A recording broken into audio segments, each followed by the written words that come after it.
যেসব স্বামীরা ঝগড়া হলে মুখে অশ্লীল ভাষা ব্যবহার করে, সেই পুরুষ কখনোই তার স্ত্রীকে সত্যিকারের ভালোবাসতে পারে না। এরপর ঝগড়া শেষে বলবে, সেটা রাগের মাথায় বলে ফেলেছি।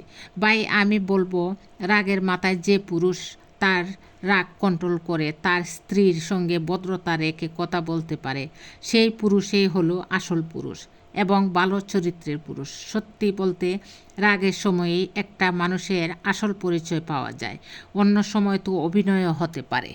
মেয়েদের জন্য সবচেয়ে বড় স্কুল হচ্ছে তার শ্বশুর বাড়ি, যেখানে সবাই শিক্ষিত, শুধু ঘরের বউ ছাড়া। এই বাড়িতে কখনো ভুলেও পরীক্ষার অ্যাপ্লাই করবেন না, কারণ কখনোই আপনি পাস করবেন না। শুধু শুধু পড়তে পড়তে মাথা নষ্ট হয়ে যাবে। তার চেয়ে ওই সময়টা ঘুমাবেন, যেন প্রশ্ন দেখতে না হয়, শুনতেও না হয়, আর উত্তরও দিতে না হয়। ওই বাড়িতে পরীক্ষা দিয়ে পাস না করে মূর্খতা কাটাই ভালো। উত্তরও নাই, ফেল করাটাও নাই। আমার প্রাণের আপু এবং ভাইয়েরা, ভালো লাগলে মতামত জানাবেন। ধন্যবাদ সবাইকে। আসসালামু আলাইকুম।